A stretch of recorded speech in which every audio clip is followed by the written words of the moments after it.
ang galing dito ng ano. Oh, look at that. Oh, kaya nga. Talaga ng ano ni Madam Raquel.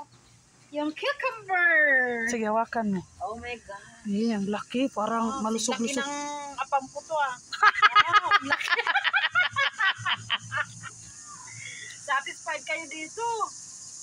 Uy, you know what? Hindi mo pa ito pwede tanggalin. Malalaki pa to eh. Kasi may ano pa siya, may tunog-tunog. Hindi, may tanik-tanik din talaga yan. Kahit laki. Eh bakit yung binigay Maraming klase ng cucumber. Yung binigay mo sa akin, kinain ko agad. Wala naman tunog-tunog yun. Ay, nilinisan ko na yun. Oh, really? Oh, hinugasan ko yun. Ah. Bago ako magbigay sa'yo, hinugasan ko yan, di ba? Wow, ang ganda. Oh, di ba? Alam mo, masarap to sa paksiw. Yes, kumuha ka na. Sa Sinigang Hindi din. ko palaki mo pa kasi ang ganda oh. Maganda yung pag-red na, no? Di ba red to? Hindi, iba yun. Ay, this one. Iba yan. Oh, green pepper yan. Sorry.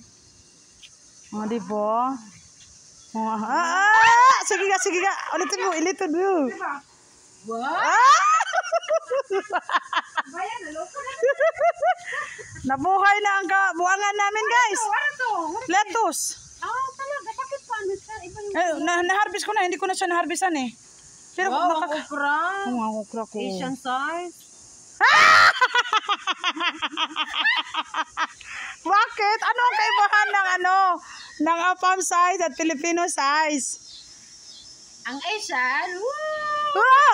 Tapos? Ang Apam, Ganon? Ala, Ala. meron ka pa rito. Tinanin niyo, sinidling niya ni Honey. Honey mo rin yan, ano to? Mga ano yan, mga okra ata yan dyan, sinidling niya. Hindi na yan. Flowers na, nag-ano. Oh. Mga harvest yan ni mga galing yan, regalo sa akin sa school. Ganda, Daisy, asus yatay. Daisy at saka Rose. Ano na siya, tumubo na. Ang kangkong mo, ang ganda rin. Yes. Galing yan sa Asian store, binili ko, tinanim ko lang. Yes. Di ba ang ganda? Dapat may chair ka dito. Meron ako. Nalagay mo dito mga dalawa. Brown. Kagaya ng kulay niyan. 10 piraso. Dalawa Hindi ko pa, wala pa akong time eh. Kainin mo to mamaya. Tingnan natin. Ayuda mo yan eh. Dapat kakainin ko yan. Di ba? Rice mo. Meron tayo. Binisita tayo ng madam ko. Madam, meron akong ulit tanong sa'yo. Sagutin mo ng totoo. Yes. Bakit sinabi nila na kaya daw sila naghahanap? Yan ang mga sinabi nila.